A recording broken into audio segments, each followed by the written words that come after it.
Hello friends, education मस्ती में आप सभी का स्वागत है। और आज हम लोग देखने जा रहे हैं मैट्रिक परीक्षा से रिलेटेड कुछ इंपॉर्टेंट ऑब्जेक्टिव क्वेश्चंस और ऐसे इंपॉर्टेंट ऑब्जेक्टिव क्वेश्चंस जो कई बार पूछा गया, तो आप सभी जरूर ऐसे क्वेश्चंस का तैयारी कीजिएगा। चलिए, क्वेश्चन है आज का मेरा, देखिएगा, बहुत ही इंपॉर्टेंट क्वेश्चन। सभी क्वेश्चंस कभी न कभी देख लीजिए, यहाँ 2019 में जैसे यहाँ पे पूछे, हर पूछे हुए क्वेश्चन का ही मैं सॉल्व कर रहा हूँ अभी।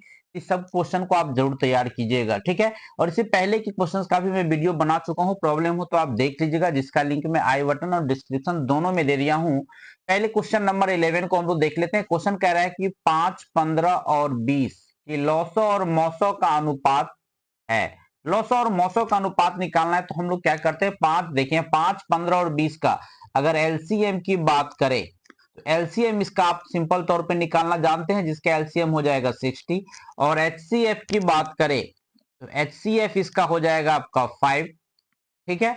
अब कहा जा रहा है कि दोनों का अनुपात, यहां पे एक छोटा सा कंफ्यूजन आ जाता है लोग को, पहले हमको लॉसो है और तब मौसो है, यानी पहले एलसीएम बट्टा में अनुपात निकालना है, बट्टा कर देते हैं, ये हो गया। आपको कैंसिल कीजिएगा इसको, 12/1, यानी हमको मिला 12:1, जो आपको ऑप्शन डी में यहां दे दिया गया है। इस क्वेश्चन के लिए डी ऑप्शन बिल्कुल सही जवाब है, ठीक है।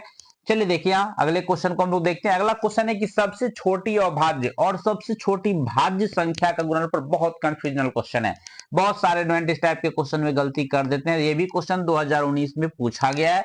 तो सबसे छोटी भाज्य संख्या की अभाज्य संख्या की बात करें, इसकी सबसे छोटी अभाज्य संख्या, तो ये साहब मेरे हैं 2।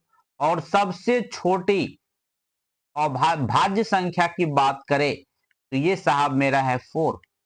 और 2 और 4 को मल्टीप्लाई करेंगे, क्या जवाब आएगा, आप हमें जरूर कमेंट में कीजिएगा। कौन सा ऑप्शन सही है ये भी जरूर हमको बताइएगा, ठीक है। चलिए देखते हैं फिर हम लोग नेक्स्ट क्वेश्चन को। नेक्स्ट क्वेश्चन है मेरा, ये रहा मेरा नेक्स्ट क्वेश्चन कि निम्न में से कौन सी अभाज्य संख्या है। कौन अभाज्य संख्या, अभाज्य संख्या का मतलब क्या है, जो एक से या स्वयं से विभाजित हो, किसी और संख्या से नहीं हो, तो वो आपके पास है यहाँ पे 29, यानी ऑप्शन ए बिल्कुल ही सही जवाब है, ठीक है। अभाज्य संख्या से परिचित हैं आप लोग कि नहीं, अगर नहीं है तो जरूर कमेंट में हमको बताइएगा, मैं आपका उसके लिए जरूर डिटेल में वीडियो बना दूंगा। क्योंकि अभाज्य संख्या से रिलेटेड भाई मेरे एक क्वेश्चन डिफिनेट हर साल रहता है। चलिए देखते हैं अगले क्वेश्चन को हम लोग। अगला क्वेश्चन है कि किसी पूर्णांक m के लिए सम संख्या का रूप, सम संख्या का रूप क्या होता है, 2m। क्या है, ऑप्शन सी बिल्कुल सही जवाब है। चलिए अगले क्वेश्चन को देखते हैं फिर हम लोग। अगला क्वेश्चन है मेरा कि निम्नलिखित में कौन अभाज्य संख्या, फिर वही क्वेश्चन आ गया। अभाज्य संख्या की बात करें तो यहाँ पे 15 नहीं है, यहाँ पे ये ऑप्शन है, ऑप्शन कौन सा है, बी, यानी 23 इसका बिल्कुल सही जवाब है, ठीक है। चलिए देखते हैं फिर अगले क्वेश्चन को, ये भी देख सकते हैं आप, 20 में पूछा गया है। अगला क्वेश्चन है मेरा, नेक्स्ट क्वेश्चन है मेरा कि 2, 10 और 20 के लौसो और मौसो का अनुपात, यानी लौसो अगर हम लोग निकाले 2, 10 और 20 का, तो लौसो हो गया आपका 20। और मौसो की बात करें तो मौसो आ जाएगा मेरा 2। डिवाइड कर देंगे हम, इसमें कैंसिल करें तो हमको 10/1 आए, यानी 10:1, जो आपको ऑप्शन बी में यहाँ दे दिया। ये ऑप्शन इसका बिल्कुल ही सही जवाब है, ठीक है।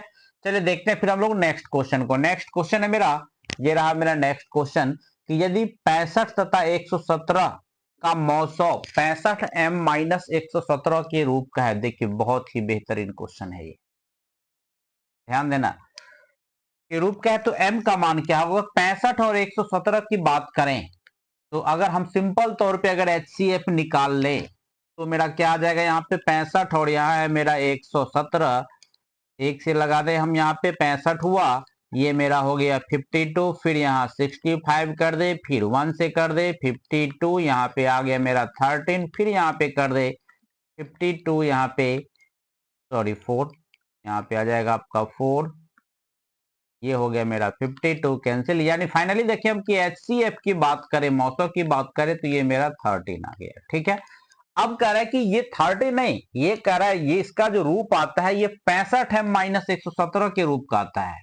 यानी ये जो आ रहा है मेरा 65m-117 के रूप का होना चाहिए, जहां तो कह रहा है m का मान क्या है। तो हम सबसे पहले m का मान 1 अगर डाल दे, कि यदि देखते हैं किस पर मान हमको यहाँ पहुंच रहा है, 13 हमको किस पे आ रहा है, ठीक है। तो यदि m बराबर अगर हम 1 डाल दे, तो हमको क्या हो जाएगा 65, तो हमको मिलेगा यहाँ पे 65 गुना 1 घटा 117, जो भी हो माइनस में रिजल्ट आ जाएगा, पॉसिबल नहीं है, ठीक है।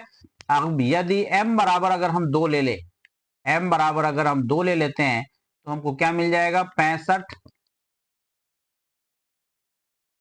गुना 2 घटा 117, यानी 65 दूना 130 घटा 117, यानी हमको 13 जो HCF था वो हमको मिल गया यहाँ। ठीक है, यानी इस क्वेश्चन के लिए m का मान कितना हमने डाला, m का मान हमने यहाँ पे डाला 2, जो आपको ऑप्शन बी में यहाँ दिया गया है। ठीक है, इस क्वेश्चन के लिए बी ऑप्शन जो है ये बिल्कुल सही जवाब है। अगले क्वेश्चन को हम लोग देखते हैं। अगला क्वेश्चन है मेरा कि सबसे छोटी भाज्य संख्या जो आपका 4 होता है, सबसे छोटी अभाज्य संख्या जो आपका 2 होता है। अब कह रहा है इसका मौसो कितना होगा, तो 4 और 2 का मौसो कितना होगा भाई मेरे, जरूर कमेंट कीजिएगा आप लोग, क्योंकि मौसो HCF निकालना अच्छी तरह आप लोग जानते हैं। ठीक है, चलिए फिर देख रहे हैं हम लोग नेक्स्ट क्वेश्चन को। नेक्स्ट क्वेश्चन है कि 96 का अभाज्य गुणनखंड क्या होगा। चलिए देखते हैं 96 का अभाज्य गुणनखंड।